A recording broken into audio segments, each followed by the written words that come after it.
So I made, well, I attempted to make a flat white, and I didn't think it would be possible, but somehow my latte art is getting worse over time.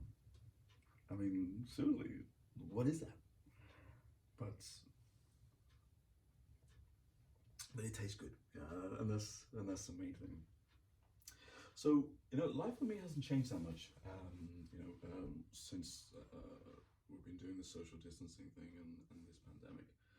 I'm used to working from home. I've been doing it now for the past 6, 7 years. It hasn't been extremely rosy for me. I mean, it could be argued, actually, it is true that my alone time has drastically reduced a little. With the family around all the time and not being able to travel or have my little coffee trips, to the local coffee house, which by the way I have in my car right now, which is a bit claustrophobic, but it slightly does the job. There's always a solution. So I'm actually one of the lucky ones as well. I mean, I still have a job. My workload is pretty much the same, if not higher. So thankfully, I'm blessed that I've been keeping myself busy, through that as well. I mean, I know there are people close to me, friends, family, loved ones, who are absolutely devastated by what's been happening, especially those in the hospitality industry, retail, healthcare professionals. It's crazy. Businesses destroyed, livelihoods destroyed, and not knowing if they're going to put food on the table. And then, having those conversations, knowing that feeling, because I've been there myself,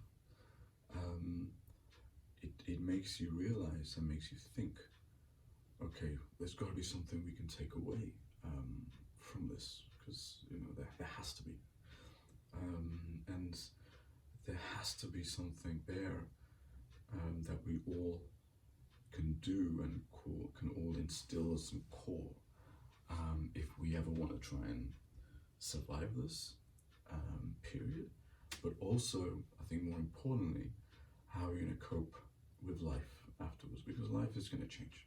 I mean, it's not going to go back to normal overnight. It's going to take time, and that in itself needs a period of care, shall we say.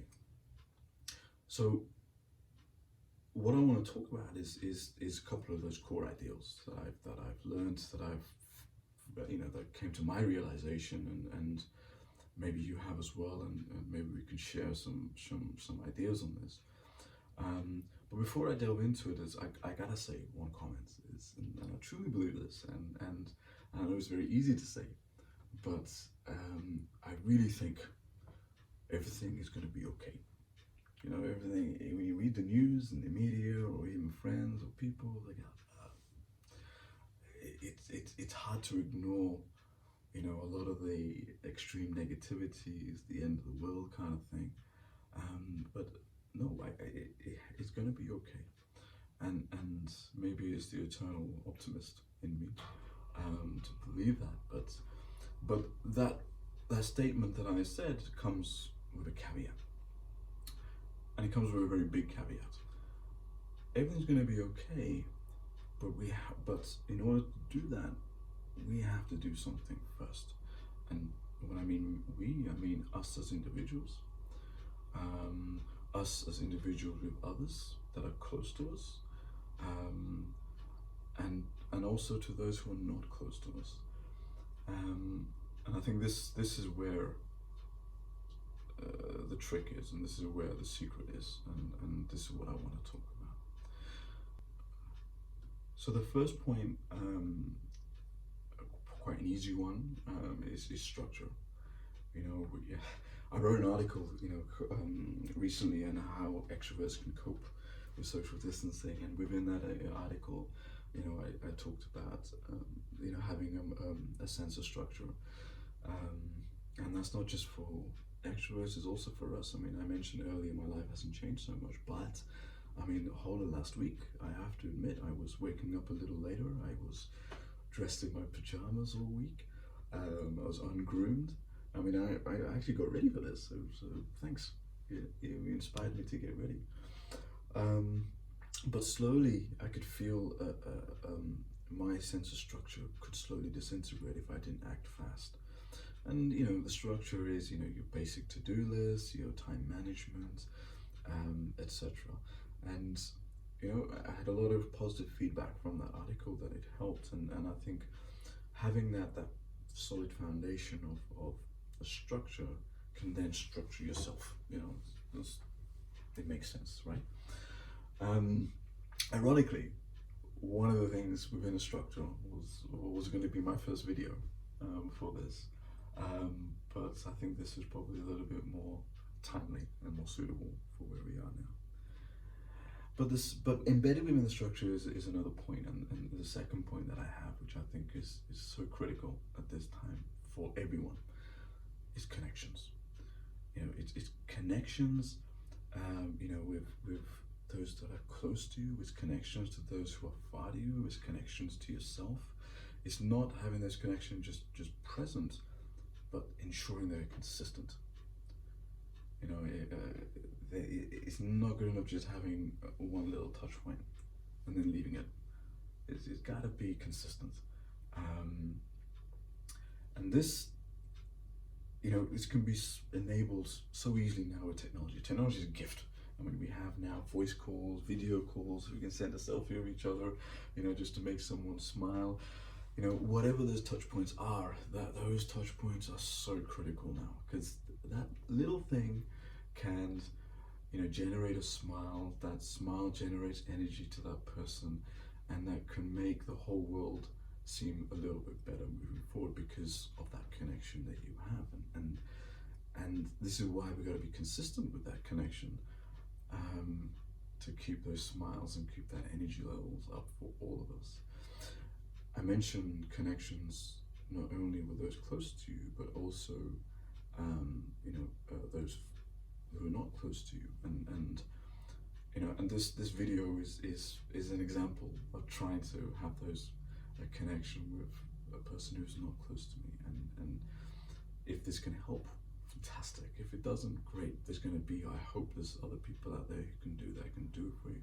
So, and it fills me with a lot of hope that I see a lot of people, reaching out to those who don't even know each other in this space of time, to keep those connections alive and keep going. I also mentioned connections with yourself. I mean, we are not social distancing from ourselves, right? And when I mean those connections with ourselves, it really is looking inwards to you, and how are you keeping yourselves connected, with your faith, with your religion, with meditation, with yoga, with your diet, with your fitness, with your wellness, etc. All those things. I mean, for me, really, it's I've been now isolated at home pretty much for 4 weeks, and during that time, I really have increased my connection with my faith a lot more. I've also got my son involved a lot more. We're doing it together so we're connecting with him and then connecting to our faith, and I've embedded that amongst all my other connections that I've got going on a daily basis, and this is why I'm smiling right now, because I know those things are helping others as well. And then naturally, the third thing is, and this is the one that really can help us ensure we can cope with life afterwards, and that is, for me, appreciation.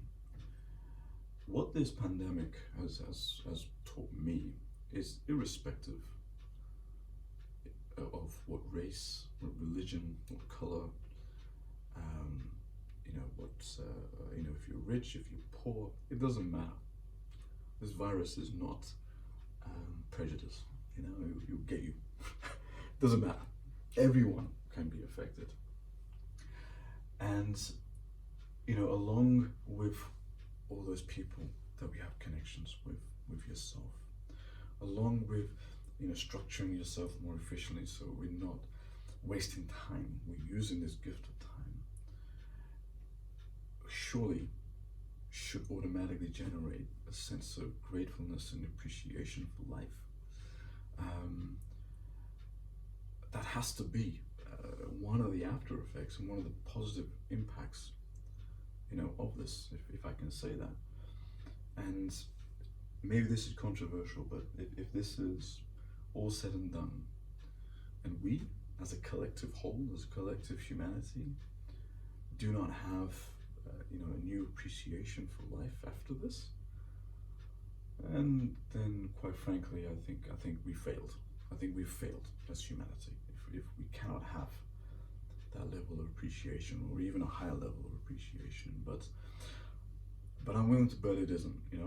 I mentioned this word earlier, and for me, it's hope. I refuse to give up on hope. I refuse to fear hope. And I think all of us, should have hope that it's going to be okay. If we have those core ideals, we're going to get through this.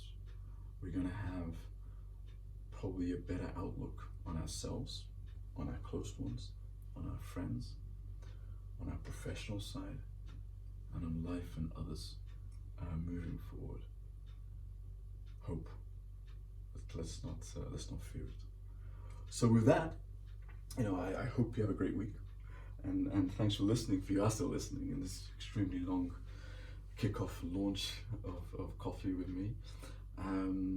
But I'd love to hear your thoughts on what I just talked about, and whether you agree, disagree, if there's anything else.